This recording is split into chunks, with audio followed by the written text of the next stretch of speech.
피해가지고 미국으로 건너가 안정된 교회를 하고 있었는데 하나님의 음성을 듣게 되죠. 소련으로 돌아가라.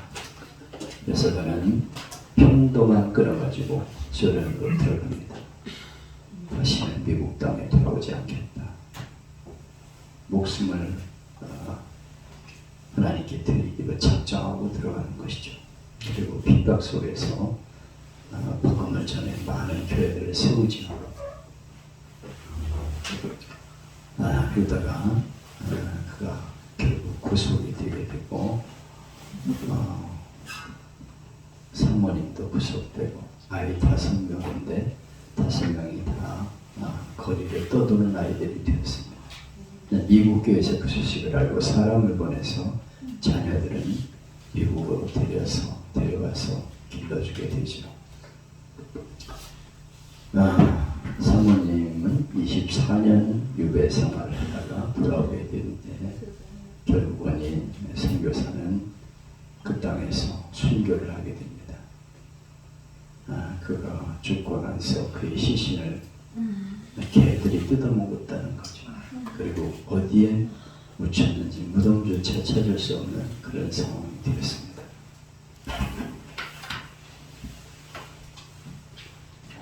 예수님은 만사가 형통하고 복받기를 기대하죠. 평안하고 하나님이 잘되고 하나님의 구원이 늘 그의 손길 그와 함께하기를 우리는 기대합니다. 그러나 그 성경은 그렇게 약속하고 있지 않아요. 수많은 예수님의 제자들이 다 순교했습니다. 칼로 목베임을 당해 죽고 살가죽을 이렇게 칼로 도려내면서 죽임을 당한 이도 있습니다. 화형당하기도 하고 밑에서 장작불을 떼가지고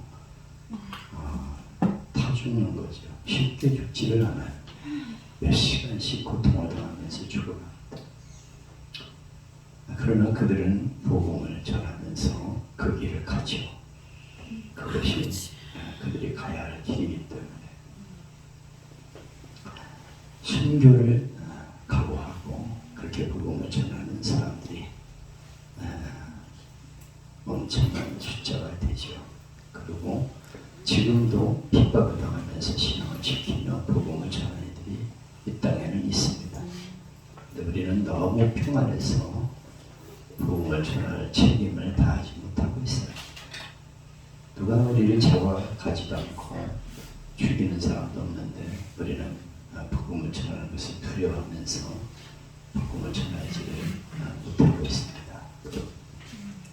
주님께서 우리에게 가라 내 증인이더라고 말씀하고 계십니다. 누구를 만나든지 인사하고 말을 걸면서 종교에 대해서 물어보고 이렇게 대화할 수 있는 기회를 만들고 접촉을 해서 같이 음식을 먹는다든가 그러면서 복음을 전할 기회를 우리가 찾아야 하겠습니다. 그래서 최선을 다해 복음을 전해 많은 영혼을 구원하는 우리가 되시기를 바랍니다. 아멘.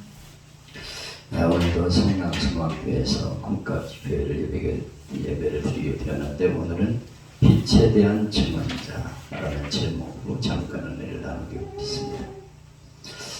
그 앞에서는 예수님께서 빛이시고 그 빛은 생명으로서 우리 각 사람에게 비추어서 하나님의 자녀로 천국 백성으로 재창조하신다는 말씀을 공부했습니다. 오늘은 그 빛의 증인에 대해서 공부하려고 합니다. 하나님께로부터 보내심을 받은 사람이 났으니 그 이름은 요한이라 저가 증거하러 갔으니 곧 빛에 대하여 증거하고 모든 사람으로 자기를 위하여 믿게 하려 함이라. 빛에 대해서 전하러 왔다. 증언하러 왔다. 그가 요한인데 그는 빛에 대해서 증거해서 많은 사람으로 하여금 예수님을 믿게 하기 위해서 이 땅에 온 사람이다. 그렇게 말씀하고 있습니다. 빛을 받아들이려면 두 가지가 있어야 됩니다. 하나는 빛을 전하는 사람이 있어야 돼요.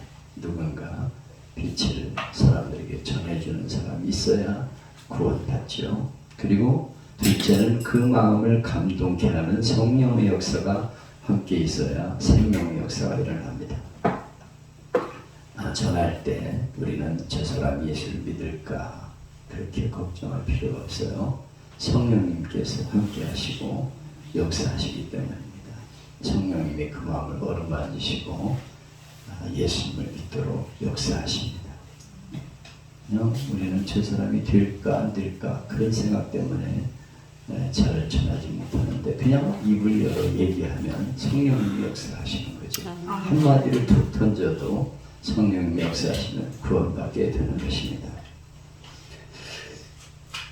사도행전 8장에 보면 이디오피아의 국고를 맡은 권세 있는 대시가 예루살렘에 예배하러 왔다가 돌아가는 길에 마차 안에서 이사야서를 읽고 있었어요.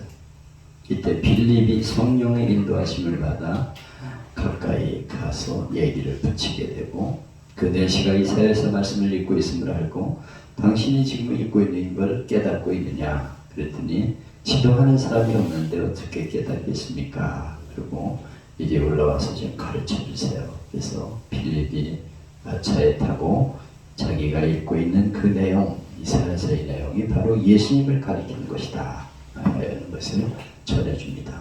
그래서 그는 물 있는 곳에 내려서 세례를 받았다. 그런 내용이 나오죠. 역사적으로 이 내용이 사실은 중요한 의미를 갖고 있는데요. 내시 한 사람이 예수를 믿고 자기 나라에 돌아가는 것이 계기가 되어 오늘까지 2000년 동안 이디오피아에 기독교가 있게 된 계기가 되었습니다. 한 사람이 성령의 감동에 의해서 복음을 전했는데 그가 예수를 믿게 되어서 이디오피아의 많은 사람들이 2000년 동안 기독교를 믿고 구원받게 되었다.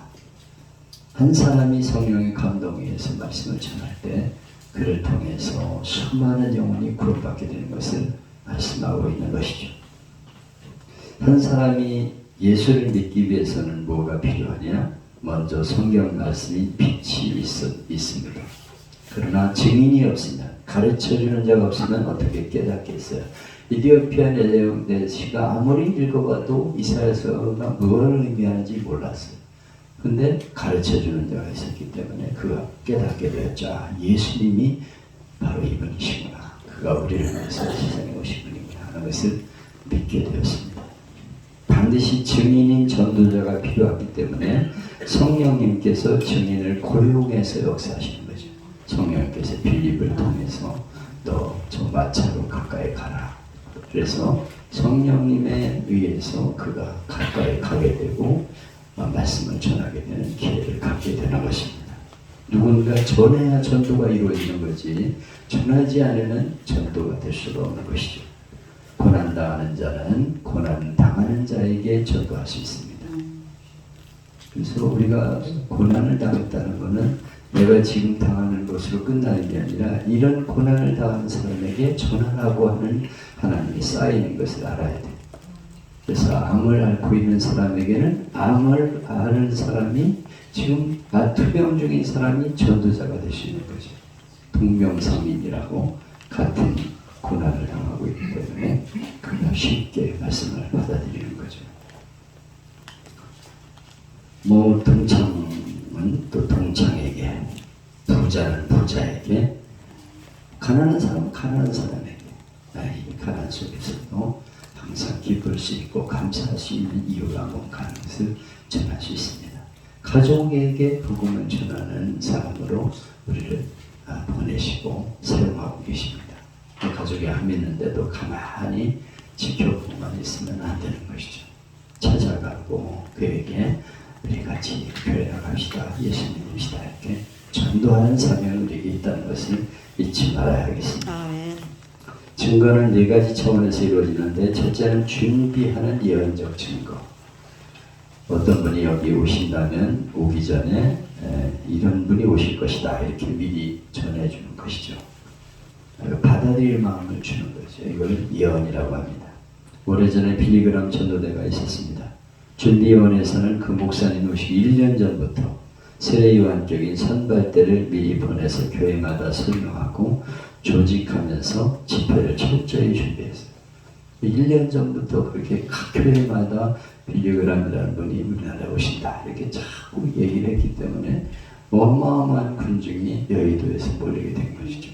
100만 명이 모였다고 하는데 우리나라 역사상 그런 엄청난 집회는 그때가 처음이었고 마지막이었어요.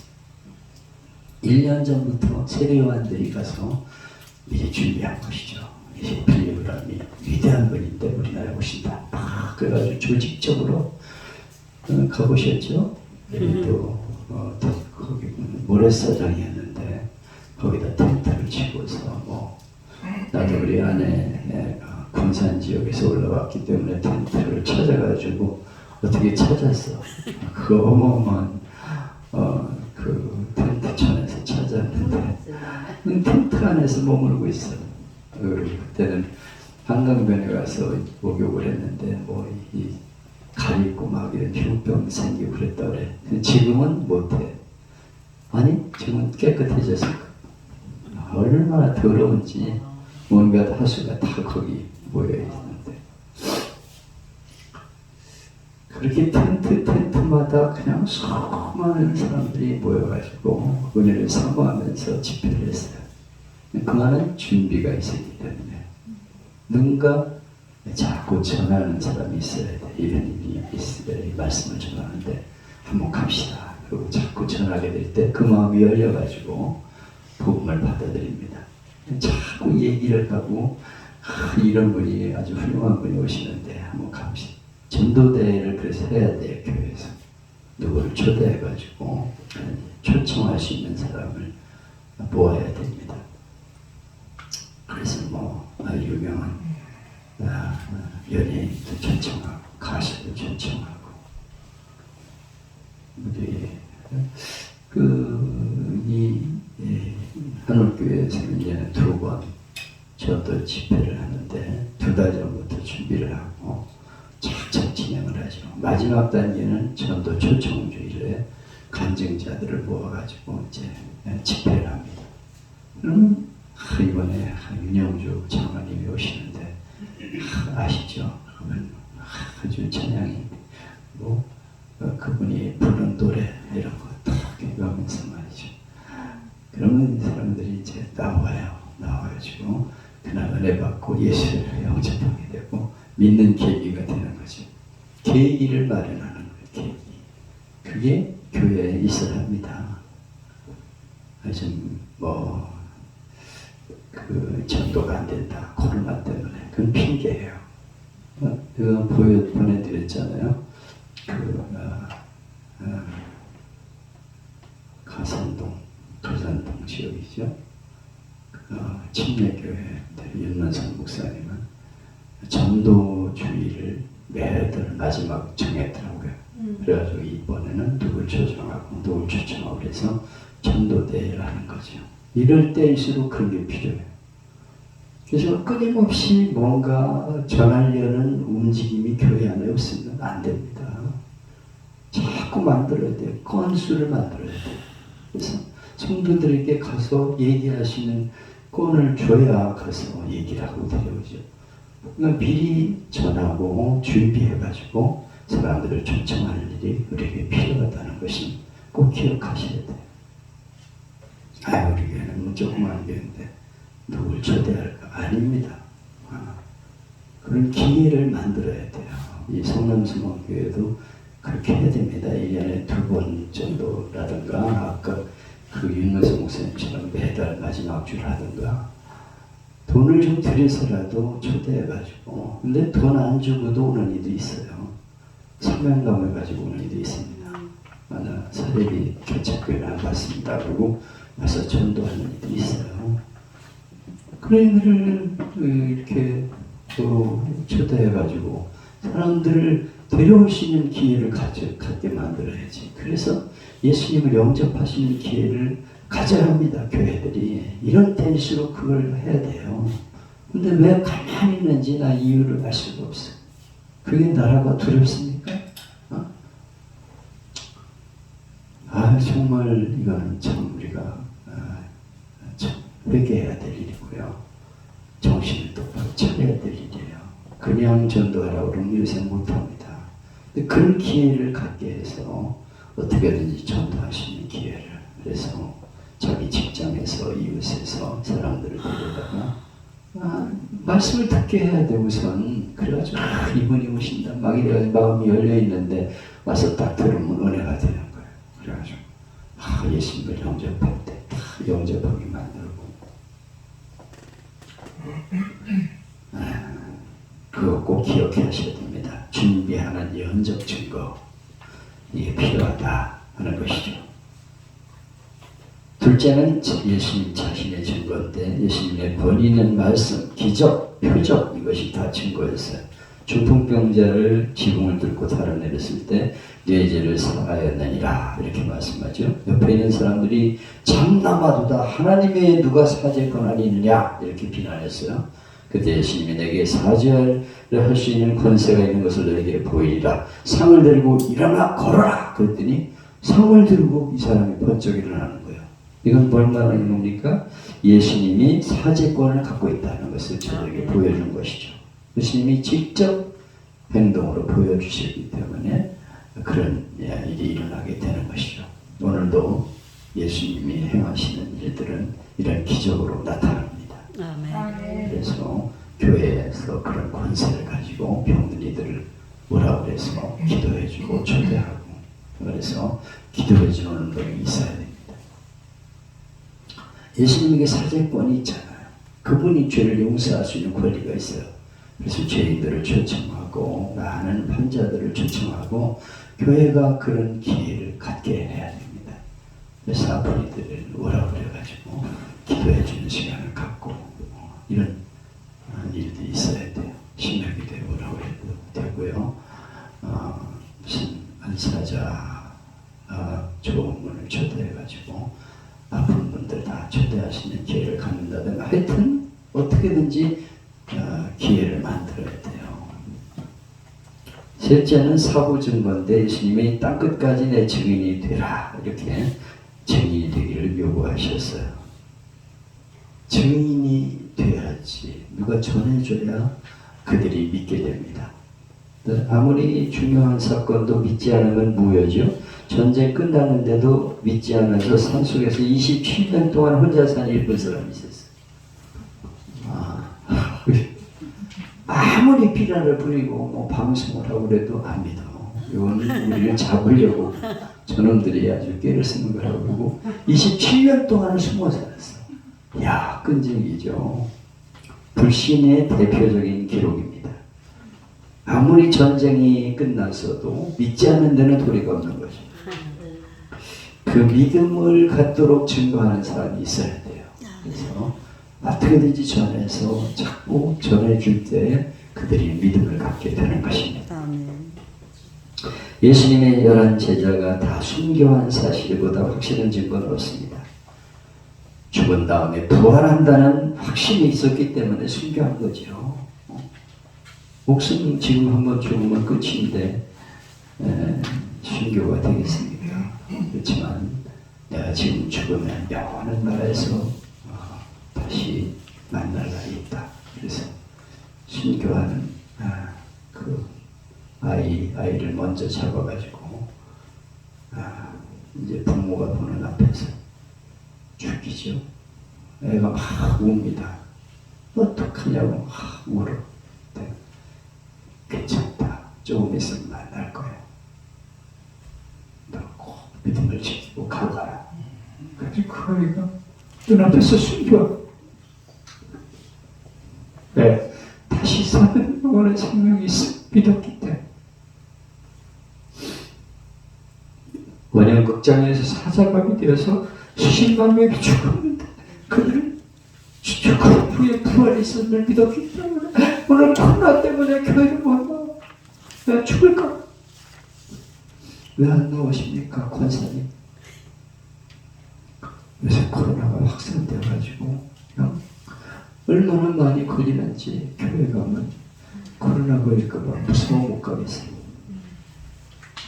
교회 와가지고 마스크 쓰고 예배 드리고 가는데 뭐가 코로나 무서워. 집안에서만 있대. 아이고 참, 너무 한심한 일이 있어요. 목숨을 걸어야지 예수 그런 사람이 천국 가겠습니까? 나는 지금 죽어도 천국 간다. 이 확신을 심어주지 못한 거예요, 교회가. 그런 엉터리들을 교인으로 드리고 있었기 때문에 오늘 교회가 무너지는 거예요. 코로나 때문에 교회 안 나와. 증인들이 있어야 돼. 목숨 걸고 복음을 전하는 증인들. 난 목숨을 걸었다 그러고 교회 나가 예배 드리는 이들이 많아지게 될 때 다른 사람들도 용기를 얻어 나오지. 반으로 줄었어. 교인들이 거의 다 그래요. 그 교회들이 집에서 예배 드리는 줄 압니까? 안 돼요. 그렇게 하면 안 돼요. 목숨을 걸고 복음을 듣기 위해서 모이는 사람들이 교회 안에 있어야 돼. 그래서 증인이 되라고 말씀하고 있는 거예요. 너는 목숨 거는 증인이 되라. 나는 목숨 걸었다 그러고 복음 교회 나와서 예배를 드리는 애들이 있어야 교회 나오지. 장로님도 뭐 겁이 나서 못 나오고 권사님도 겁이 나 못 나오면 누구 보고 전도가 되는 거예요. 너무 엉망진창이야 우리 한국교회. 넷째는 성령님이 증거하십니다. 성령님이 증거해야 그 증거를 이해할 수 있게 돼요. 그래서 사도들이 전하고 증거를 받아들이도록 성령이 역사하십니다. 그래서 구원의 역사는 2000년 동안 오늘까지 증거가 된 것입니다. 증거의 목적은 무엇입니까? 1장 7절 믿게 하려 함이라. 믿음을 주기 위해서 증거하게 하는 거예요. 믿음을 주기 위해서 전하게 하고 전도하게 하는 겁니다. 믿게 하기 위해서, 믿음을 주기 위해서. 그래서 교회는 끊임없이 복음을 전해야 됩니다. 왜? 믿게 하는 기회를 주기 위해서. 그런데 증인이 되기 위해 세 가지 여건이 있어야 되는데 첫째로 경험이 있어야 돼요. 체험. 구체적으로 자기가 체험한 게 있어야 전하지요. 법정에 증인으로 출두해서 나는 그 당시 없었는데요. 내 생각으로는 그런 것 같습니다. 이건 증인이 아니에요. 반드시 경험이 있어야 돼요. 예수 믿은 경험, 주님을 만난 체험. 내가 주님을 만났다. 주님이 내게 이렇게 은혜를 주셨다. 이걸 전해야 돼요. 그래서 간증이 필요한 거예요. 전도할 적에, 복음 제시할 적에 반드시 전도하잖아요. 자기 경험을 얘기하잖아요. 내가 옛날에 이런 사람이었거든요. 그때 지금은 이렇게 변했어요. 이게 전도입니다. 전도 폭발의 중요한 내용이 그거예요. 옛날에는 이런 사람이었는데 지금 이렇게 변했다. 이렇게 얘기를 할 적에 그렇습니까? 그리고 교회 나오는 거죠. 둘째는 용기가 있어야 돼요. 보았고 경험했어도 전할 수 있는 용기가 없으면 슬그머니 피하고 못 본 척하게 됩니다. 내가 봤습니다! 이렇게 말할 수 있는 용기가 필요한 거예요. 내가 체험했으면 가서 얘기를 해야지. 누구를 만나서든지. 용기가 없어가지고 전도를 못한다니까. 겁이 나가지고. 셋째는 사랑이 있어야 돼. 어떤 고난이 있어도 내가 저에게 전해줘야 한다. 고난을 기쁘게 받아들일 마음을 갖고 있어야 이제 전도가 되는 것이죠. 증거라는 말은 헬라어로 말투리아인데 이걸 영어로 옮기면 마트로라는 말로서 순교자라는 뜻입니다. 순교를 각오해야 전도가 된다는 거예요. 증인이 된다는 것입니다. 사랑을 가지고 순교하는 거예요. 아까 보니티에 보니까 그 분도 사랑을 가지고 수련의 땅으로 들어가는 거예요. 그리고 목숨을 걸고 복음을 전해가지고 나중에 개들에게 뜯어먹히는 비참한 일을 당하면서도 기쁘게 죽는 것. 근데 그가 전한 복음을 수많은 데 듣고 전해서 수십만 수백만 명이 구원받게 되었습니다. 그 한 사람이 희생하면서 사랑을 가지고 찾아가기 때문에 많은 열매가 맺히게 된 것이죠. 이번 김익두 목사님이 한때는 소문난 카페에서 마을 사람이 시장 갈 때마다 오늘 김익두를 만나지 않게 해주세요. 왜냐하면 다 그냥 시비를 걸어가지고 뺐으니까 쌀이 떨어졌다. 쌀 찌개 지고 오는 사람 이리 가자 그래요. 자기 집으로 불러가지고 마당에다가 쌀자루를 뿌립니다. 이렇게 뒤져가지고 돌 요만한 거를 발견하면 이 새끼 이걸 나한테 먹으라고 팔려고 왔어요 이 새끼 그러면서 너 죽고 싶냐 그러면 도망가. 그리고 쓸어모아가지고 살 익어가지고 밥 먹는 거. 나무가 떨어졌다 그러면 나무 뭐라 그래가지고 자기 집 마당에다 세워놓고서 탁 쳐놓은 거예요.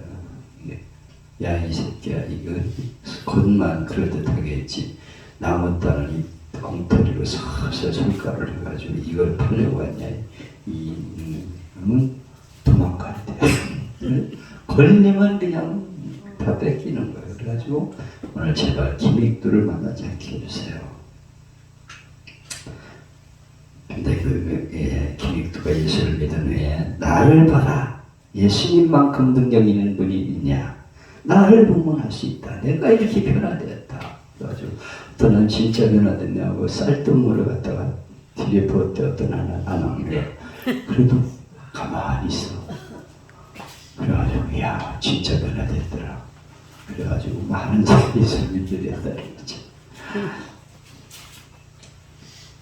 핍박하는 일에 앞장섰던 그가 증인으로 나섰고 사도 바울도 예수 믿고 변화된 자기 모습을 보여주니까 많은 사람이 예수 믿었어요. 예수 믿는 사람 잡아 죽이려고 하는 사람이 예수를 전하는 사람이 됐으니까 얼마나 많은 사람들이 예수를 믿겠습니까? 용기가 있고 사랑이 있어야 전도가 되는 것이죠. 여기 본문의 세례요한이 예수님의 증인으로 나타나죠. 그는 이 빛이 아니요 이 빛에 대하여 증거하러 온 자라. 세례요한은 빛이 아니에요. 빛에 대해서 증거하는 사람입니다. 분명히 해야 할 것은 증인은 증인일 뿐이지 진리는 아닙니다. 세례요한은 많은 사람부터 존경과 힘을 받고 메시아가 아니냐 이렇게 사람들이 몰려들었지만 끝까지 나는 광야의 소리고 증인이다. 이렇게 말합니다. 그리고 내 뒤에 오시는 이가 바로 내가 전합니다. 이렇게 예수님을 전합니다. 간혹 우리 주변에 자기가 재림주라는 사람이 있는데 본인에게 당신이 재림주입니까? 이렇게 물어보면 그래서 남들이 그렇게 말합니다. 이렇게 핑계는데 세례요한의 위대한 점은 수많은 사람이 그를 추종했지만 나는 증거하는 자입니다. 나는 메시아의 신매듭을 풀기에도 감당할 수가 없습니다. 이렇게 분명하게 말했어요. 항상 주님을 높이는 사람이 돼야 되죠. 유명한 D.L. 무디 선생님이 어느 날 유난히 설교를 은혜롭게 했습니다. 강대상을 내려오는데 한 여집사가 따라오면서 목사님 오늘 설교 참 잘하셨습니다. 제가 목사님 설교 많이 들었는데 오늘같이 은혜 받는 날이 없습니다. 그랬더니 무디 목사님이 껄껄 웃더니 그렇지 않은데 강단을 내려오는데 마귀가 그런 소리 하더군요. 그랬더니 사람들이 막 놀려주니까 그냥 자기가 주님인 것처럼 영광을 받으려고 까불고 있는데 참 한심한 인간들이 많아요. 그러니까 철퇴를 맞는 거예요. 부흥 강사들이 여기저기 돌아다니면서 못할 짓 많이 했기 때문에 부흥만 안 하잖아. 부흥이 코로나로 겁나가지고 언제나 주님을 높이고 주님 영광을 나타내는 거지 내가 빛이 아니라는 것을 잊지 말아야 됩니다. 근데 세례요한이 메시아에 대해 잘못 생각하겠죠.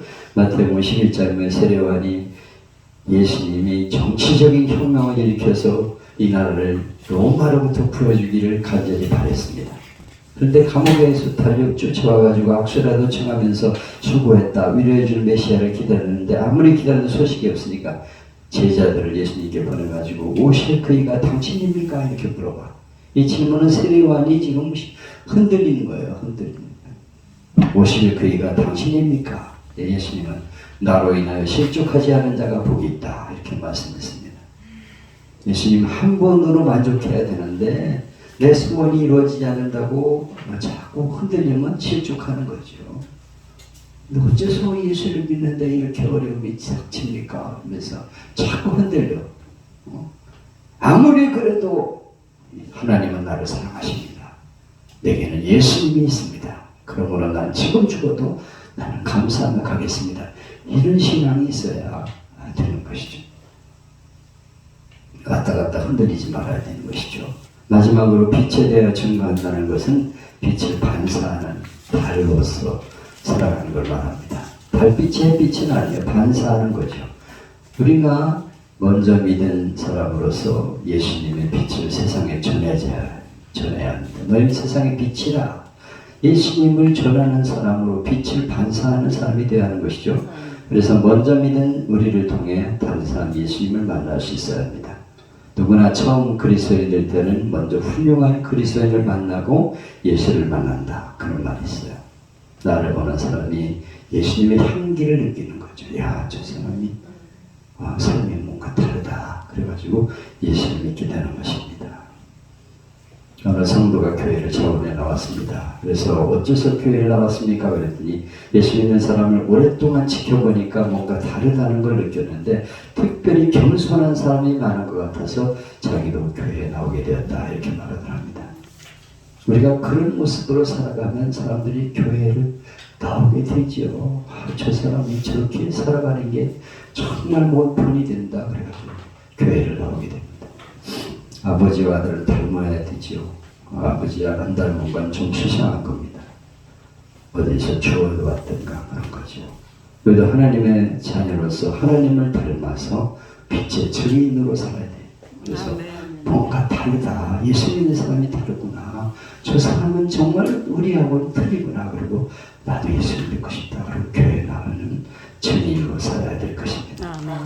우리 모두가 무엇을 위해 살아야 될지 어디로 가는지 모르는 어둠을 향하는 사람들에게 이 땅에 빛으로 오신 예수님을 전해서 사랑하는 가족과 친지와 이웃들이 생명의 비달으로 나오는 빛의 자녀 되기를 주님의 이름으로 축복합니다. 아멘.